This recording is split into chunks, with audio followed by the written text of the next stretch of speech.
Nuevamente con ustedes, Dimer Orozco. Estamos haciendo una serie de videos de el estudio bíblico Bases para la construcción de la vida cristiana. Este es el tercer estudio. Ya vimos el plan de salvación, que sería el estudio número 1, el arrepentimiento, que es el estudio número 2, y este es cómo ser un discípulo de Jesús, es el tercer estudio. Este es el primer video de ese estudio. Algunos de ustedes ya han visto los anteriores. Muchas gracias por prestarles atención. Vamos a continuar. Los griegos utilizaban una palabra para llamar o para determinar lo que era un discípulo, es matetes. Eso quiere decir una persona que se adhiere a otra, una persona que recibe instrucción, que se forma para ser como su maestro.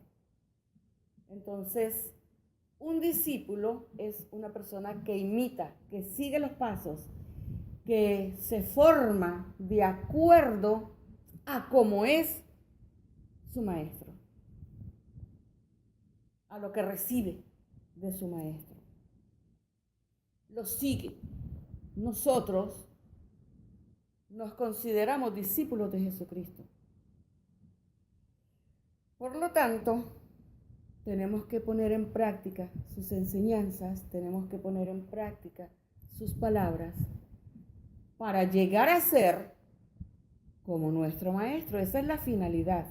Entonces, la finalidad de este tercer estudio es ver algunos aspectos, cómo nosotros podemos ser lo más parecidos a Jesucristo y cómo nos podemos formar, qué debemos hacer, qué debemos considerar para llegar a ser realmente cristianos.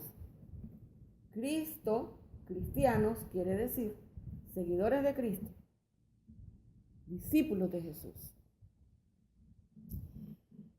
En Lucas 6:40, y vamos a buscar la Biblia textual, la versión 4, la siguiente escritura.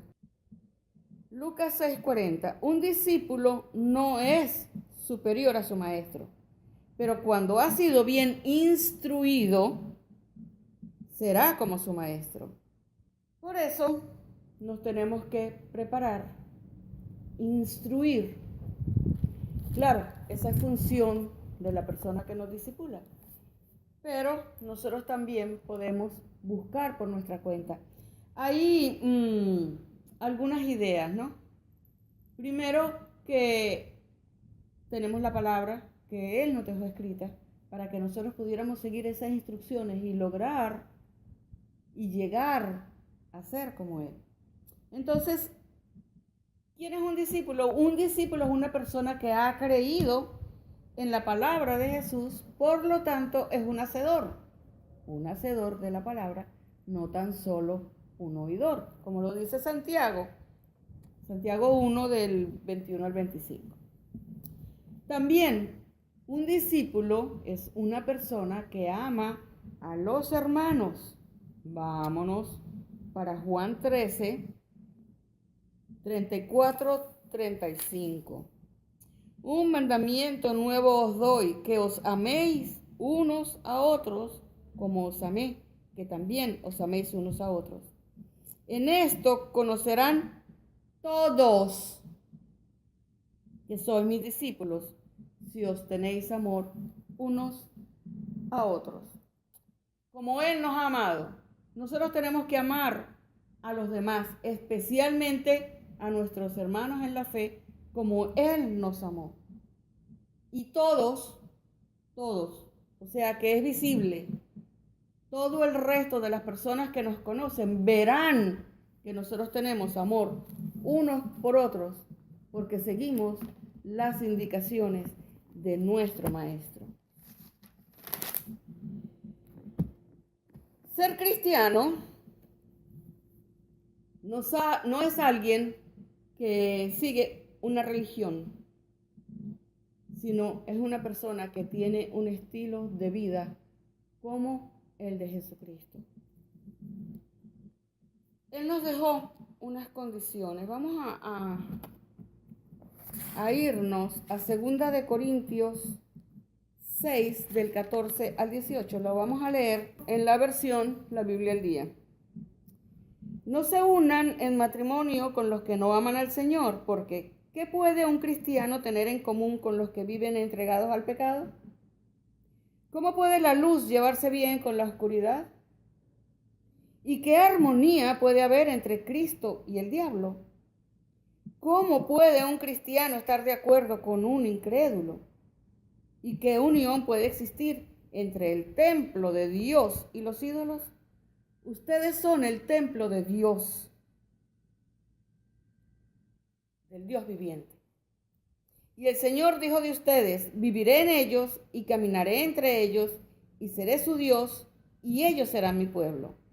Por eso el Señor dice: salgan de en medio de ellos, apártense, no toquen sus inmundicias, y yo los recibiré con los brazos abiertos, y seré padre de ustedes, y ustedes serán hijos e hijas míos.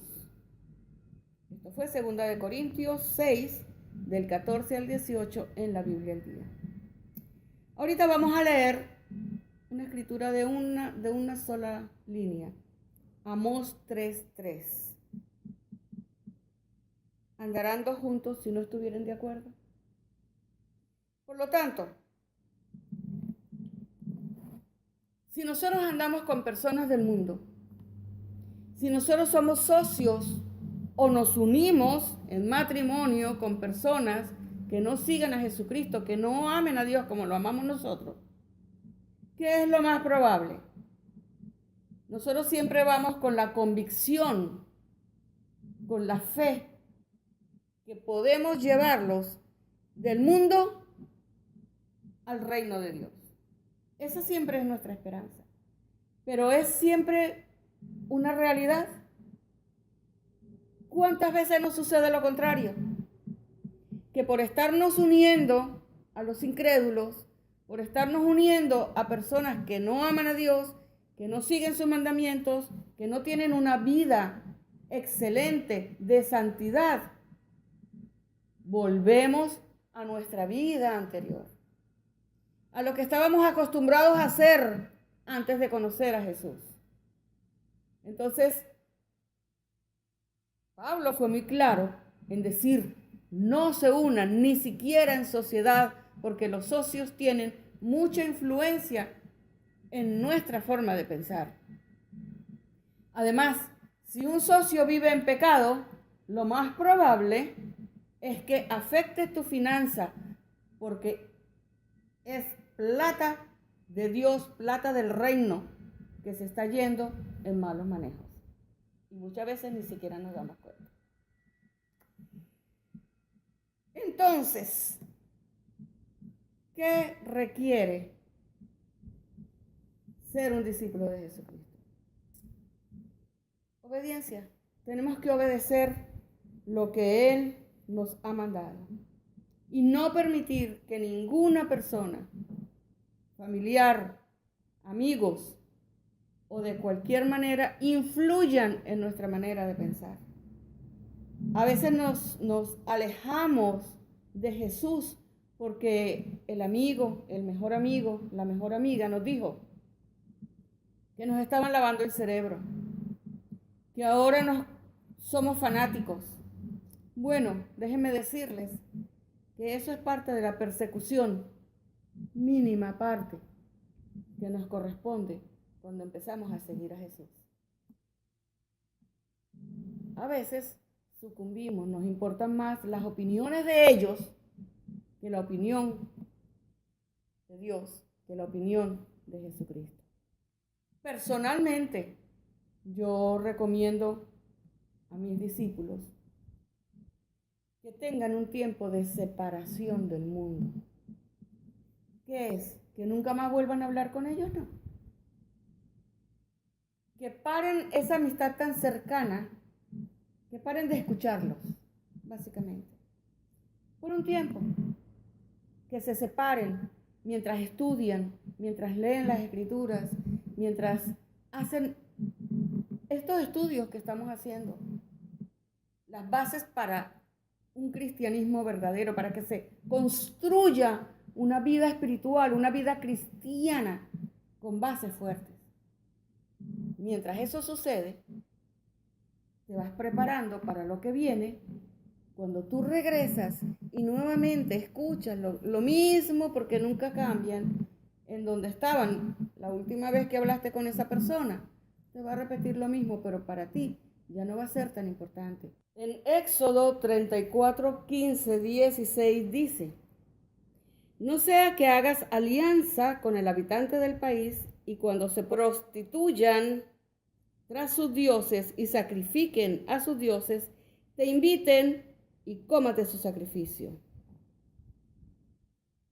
Y tomes de sus hijas para tus hijos, y cuando sus hijas se prostituyan tras sus dioses, hagan que tus hijos se prostituyan tras los dioses de ellas. Es cierto, la tendencia del ser humano, la tendencia natural de nuestra naturaleza pecaminosa, es volver a lo malo, volver a nuestras costumbres que nos parecen muy cómodas y regresar y prostituirnos detrás de dioses ajenos. Ya no son los dioses de la antigüedad, ya son los dioses actuales. ¿Cuáles son esos? El dinero, el sexo ilícito, las drogas, el licor descontrolado y toda esa serie de cosas, las mentiras, la murmuración. Todo eso, el ser humano, el cristiano que ha conocido a Jesús, tiende a regresar a ese estilo de vida. Por eso debe existir un tiempo de separación, para que nosotros comencemos a renovarnos y no volvamos a nuestra antigua forma de vivir y de pensar. En el siguiente segmento vamos a ver por qué somos tan importantes